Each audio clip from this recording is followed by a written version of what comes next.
आप सभी को प्रणाम, सभी को जय गुरु, सभी को राधे राधे, जय माता दी। आज माँ दुर्गा के लिए केले के वृक्ष से केला काटने का जो पर्व होता है, उस पर्व को निभाने जा रहे हैं।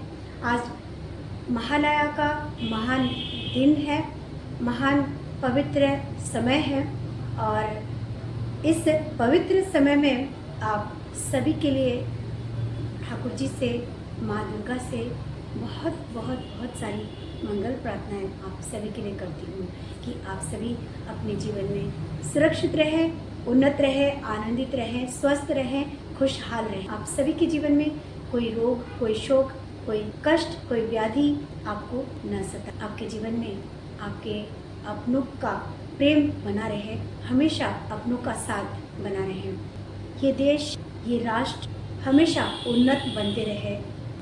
मैं आप सभी को बताना चाहती हूँ कि हमारे दिनेशपुर क्षेत्र में माँ दुर्गा का जो पूजन होता है वो किस तरह से होता है। जैसा कि आप सभी जानते हैं कि माँ दुर्गा के पूजन के लिए हम सभी बहुत दिनों से बहुत सारी तैयारियां कर रहे हैं। अपने घर को सुंदर तरीके से सजा रहे हैं, साफ सुथरा कर रहे हैं, पवित्र कर रहे हैं।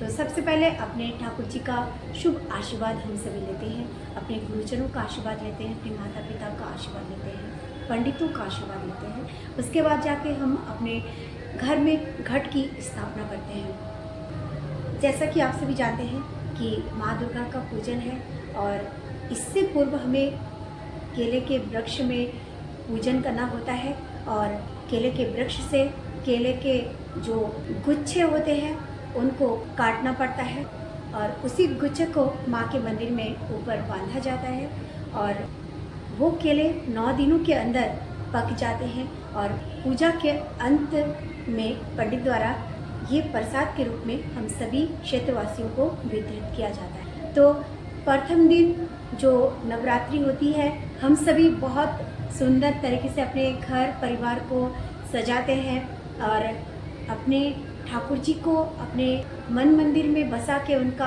आशीर्वाद लेके तभी जाके माँ के पूजन की तैयारी हम करते हैं। और इस तरह से द्वितीया, तृतीया, चतुर्थी, पंचमी, षष्ठी, सप्तमी, अष्टमी, नवमी, जैसे कि आप सभी जानते हैं कि अष्टमी और नवमी के दिन हम सभी कन्या पूजन करते हैं और कन्या पूजन में जैसे ही कन्या का आगमन होता है, हम सबसे पहले तो उनको प्रणाम करते हैं। इसके बाद उनके चरण धुलाते हैं, उसके बाद उनके चरणों को साफ कपड़ों से पोंछ के उनको एक आसन देते हैं बैठने के लिए।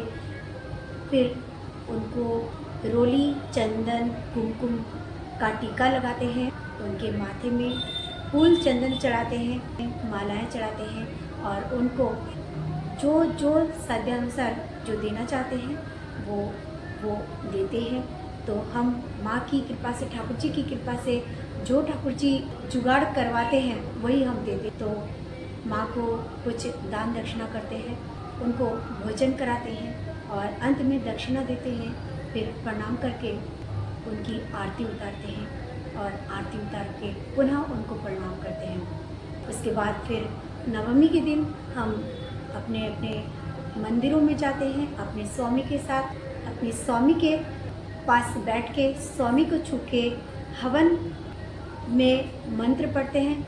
हमारे स्वामी हवन कुंड में हवन की सामग्रियाँ चढ़ाते हैं और हम उनके चरणों को छू के बैठे रहते हैं, नाम जप करते रहते हैं। इस तरह से नवमी की पूजा हम करते हैं। उसके बाद पंडित जी को प्रणाम करके उनको दक्षिणा देके व्रत का प्रसाद उनके हाथों से लेते हैं, चरणामृत लेते हैं और चरणामृत लेके ही हम अपने उस व्रत को तोड़ते हैं। घर आते हैं, अपने घर में अपने स्वामी को माँ का चढ़ाया हुआ प्रसाद उनको देते हैं और इस तरह से हम पूरे घर वालों को देते हैं, अपने पूरे परिवारजनों को देते हैं, गुरुजनों को देते हैं और उसके बाद स्वयं प्रसाद ग्रहण करते हैं। इस तरह से नवमी के व्रत को हम करते हैं। उसके बाद संध्या की आरती होती है। संध्या की आरती में हम कपूर जलाते हैं, पंच दिया जलाते हैं, जिसको हमारे बंगाली में पंचप्रदीप बोलते हैं। तो इस तरह से हम अपने माँ की पूजा करते हैं।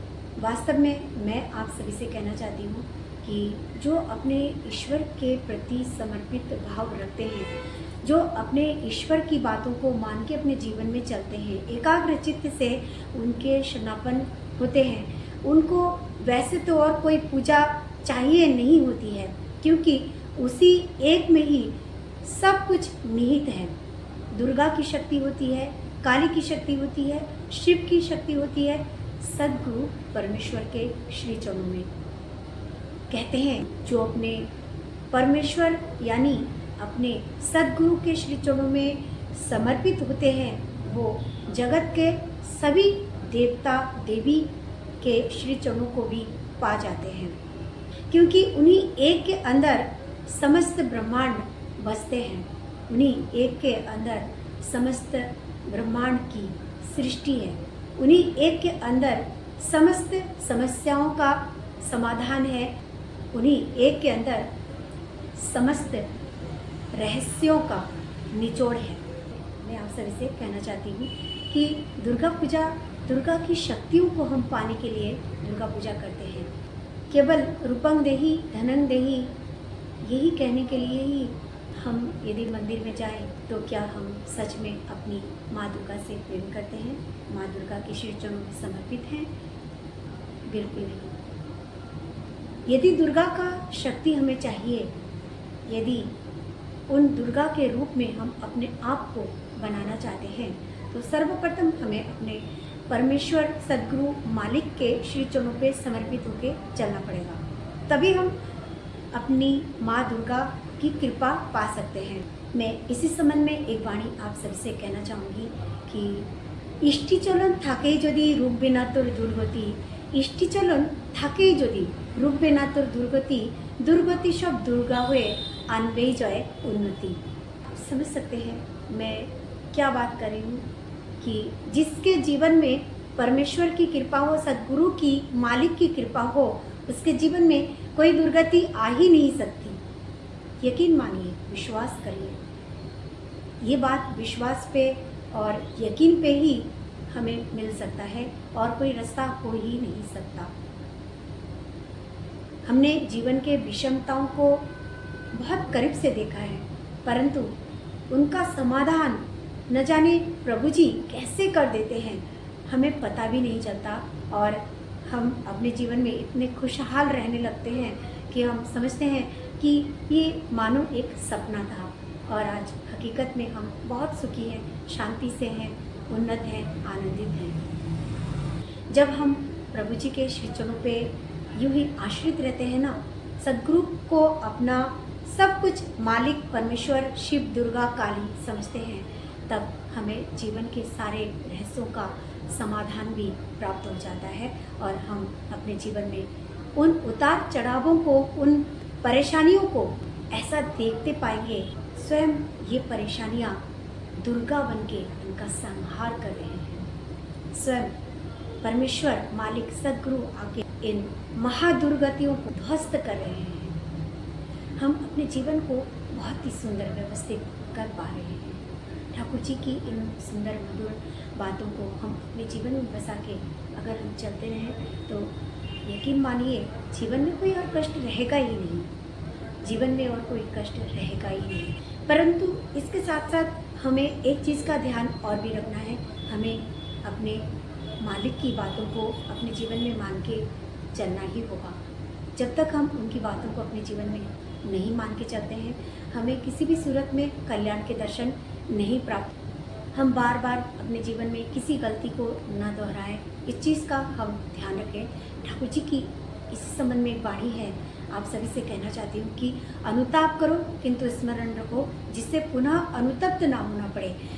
जब भी अपने कुकर्म के लिए तुम अनुतप्त होगे, तभी परमपिता तुम्हें क्षमा करेंगे और क्षमा मिलने पर समझोगे कि तुम्हारे हृदय में पवित्र सांत्वना आ रही है और तभी तुम विनित, शांत और आनंदित होगे। जो अनुतप्त होकर भी पुनः उसी प्रकार के दुष्कर्म में रत होता है, समझना कि शीघ्र ही वह अत्यंत ही दुर्गति में पतित होगा। तो आप और हम समझ सकते हैं कि दुर्गति हमारे जीवन में कैसे आती है और इन दुर्गतियों का नाश करने के लिए हमें किनका शरण लेना चाहिए, किन के चरणों में हमेशा समर्पित भाव रखना चाहिए। अगर हम अपने मालिक को खुश रखेंगे, अपने सद्गुरु महाराज, अपने ठाकुर जी को खुश रखेंगे, तो माँ दुर्गा स्वयं से हमसे खुश होने लगेंगी और हमें बहुत सारा आशीर्वाद दिलेंगी और हमारे जीवन को शांति, सुखमय और ऐश्वर्य और आनंद से परिपूरित भी करेंगी।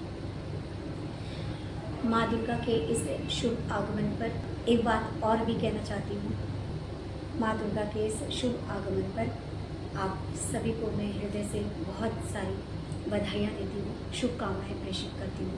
आप सभी का जीवन दिव्य बने रहे, भव्य बने रहे, आलोकित बने रहे। माँ आप सभी के जीवन में सुख, शांति और बहुत सारी खुशियाँ लाएं।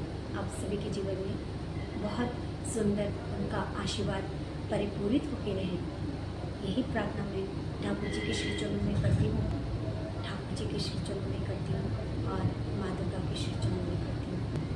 आप सभी के लिए बहुत सारी मंगल प्रार्थनाएं करते हुए पुनः आप सभी को बहुत सारी बधाइयाँ देती हूँ, बहुत सारी शुभकामनाएं देती हूँ।